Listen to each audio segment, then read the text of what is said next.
The first time I met Reiko was at a group date.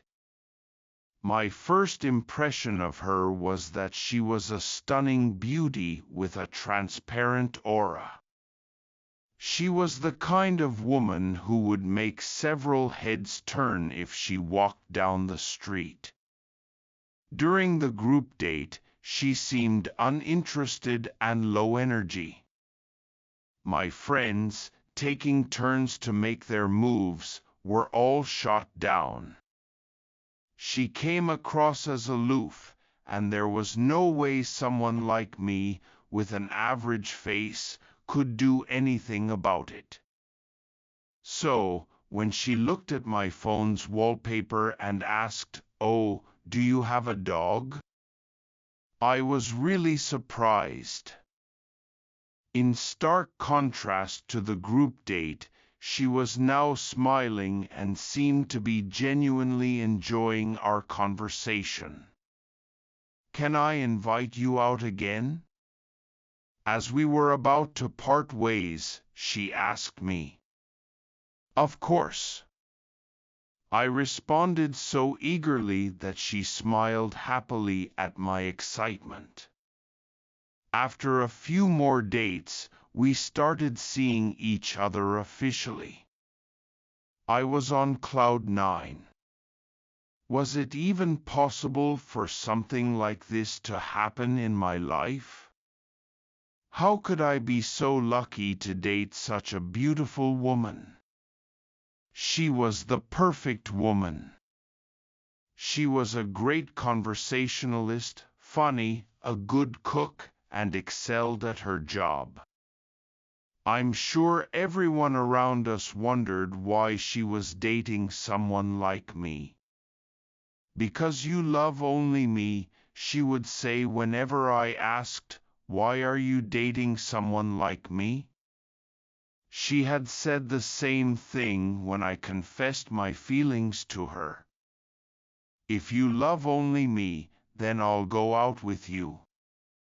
I don't know how others might perceive it, but to me, it was the best condition ever. There was no way I could love anyone else but her. Then, a year into our relationship, I proposed to her. Even then, she said, "If you love only me, I'll marry you." "Of course," I said, and we became a family. Life with her was like a dream, filled with wonderful days. When my parents died in an accident shortly after we got married, she was there, selflessly supporting and encouraging me through my grief. I leaned on her a lot. Until that day.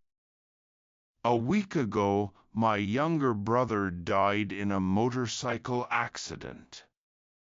Having lost my last remaining family member, I was utterly devastated. The next day was the wake, but I couldn't help but drink.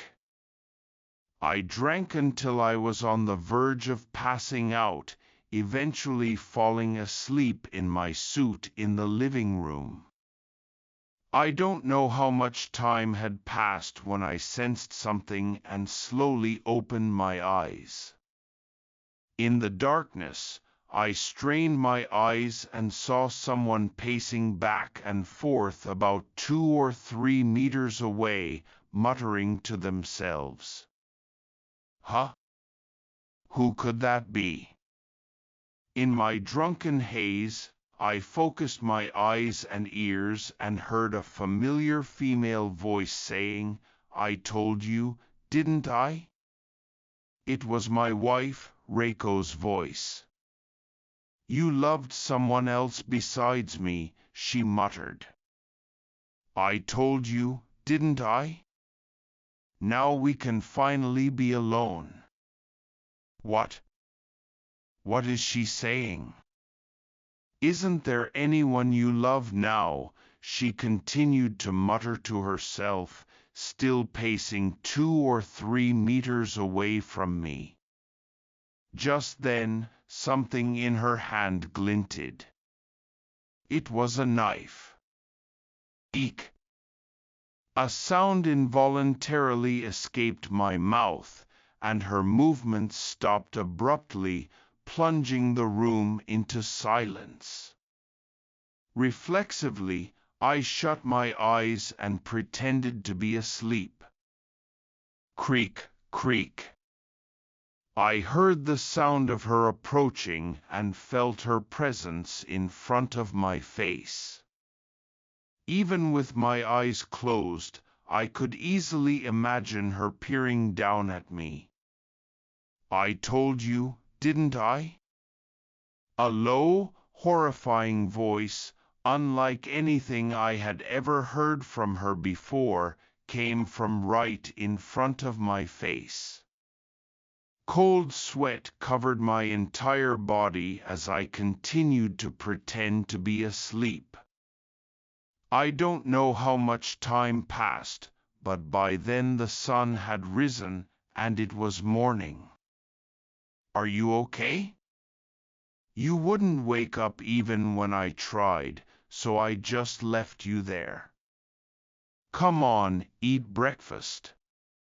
From the kitchen, my wife called out to me as she washed the dishes, sounding as cheerful as always.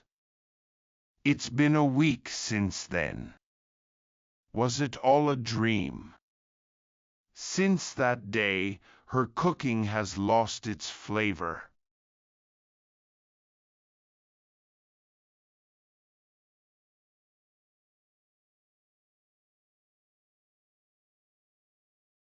When I was in elementary school, there was a house very close to the school where an elderly couple lived. Their home became a gathering place for children, almost like an after-school club, where kids would meet up and relax after school. The couple had no children of their own and used to have a dog. After the dog passed away, children, some visiting with their pets and others whose parents worked late, began to gather there.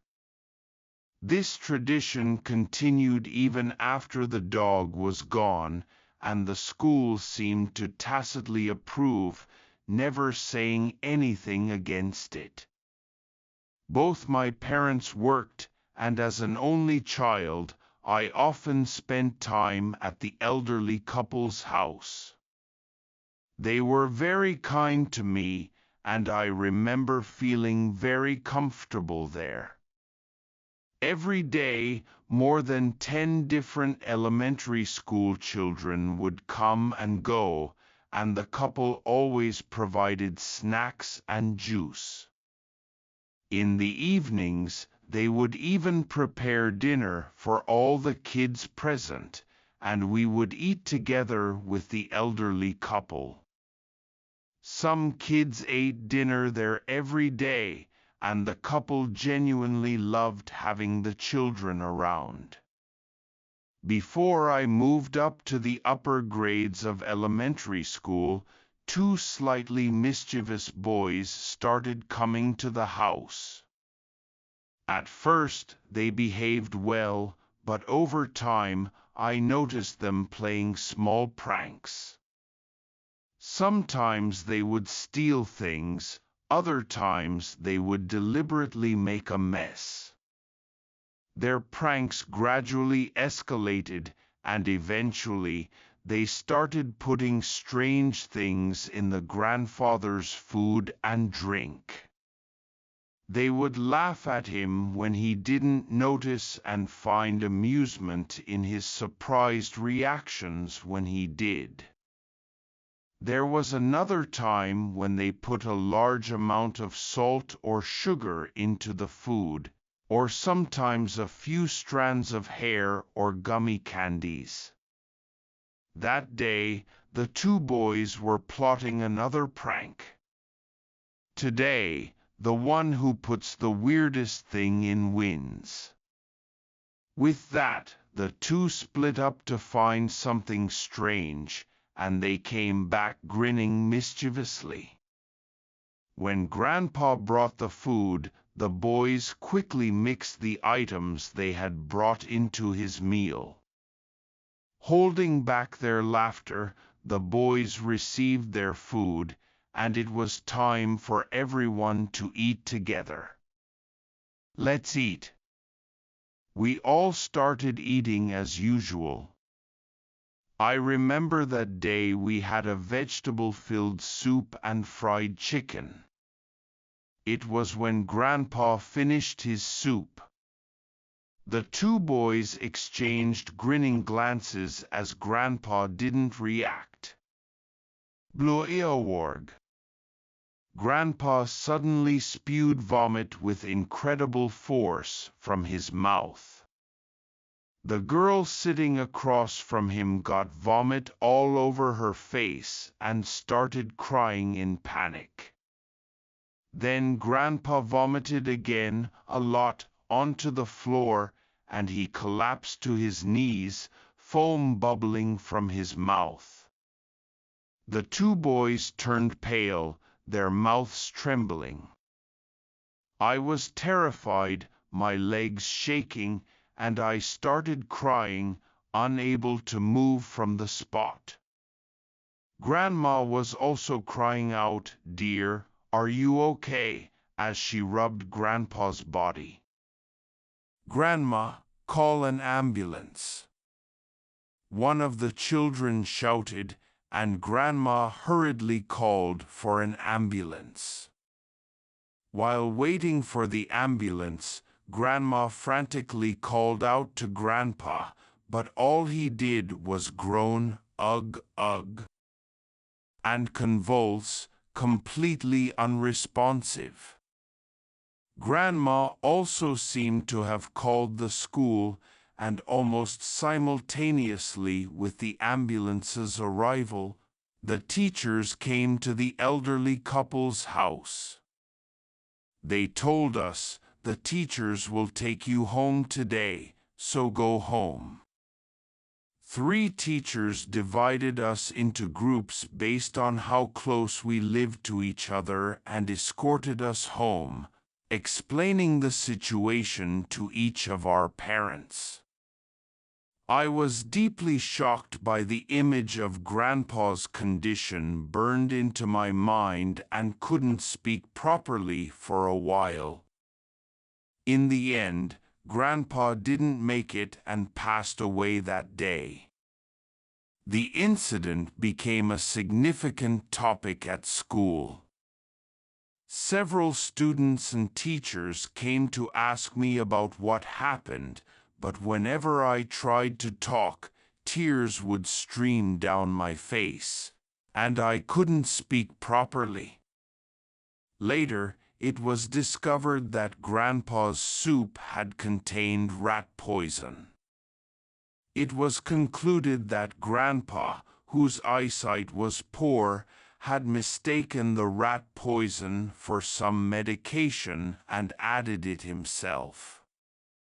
The school held a general assembly where they announced that we shouldn't go to the elderly couple's house anymore, and that we should pray for Grandpa's soul. My parents and the general atmosphere around us were as if their children had been involved in a terrible incident. They strictly forbade me from going to that house, saying things like, "You must never go there again." Eventually, rumors spread that someone said they served poison food in that house, and nobody went near the house anymore. I saw Grandma a few times, standing sadly in the garden, waving at the children. But I obeyed my parents' instructions and went straight home without stopping by the house. About a year after we stopped visiting the elderly couple's house, Grandma passed away. I didn't know the details, but I think she died of an illness. It was around that time that rumors started at school about Grandma's ghost appearing at that house. It was a typical story you hear in elementary school. Given what had happened, it wasn't surprising that such rumors would arise. One day, when club activities were cancelled and I came home early, I stopped in front of the elderly couple's house for the first time in a long while and stared at it intently. It was a house full of many happy memories. Looking at the now empty house, I felt a deep sense of nostalgia and thought, it's become so lonely. Suddenly, a large black figure appeared in the garden. Huh? I rubbed my eyes to see clearly, and it was Grandma. But she was different from the Grandma I knew. Her eyes were wide open as if they were about to pop out. Eek! In my mind, I kept chanting, I'm sorry, as I ran all the way home. Grandma knew. She knew that someone had put rat poison in Grandpa's soup. And she was still looking for the person who put the rat poison in.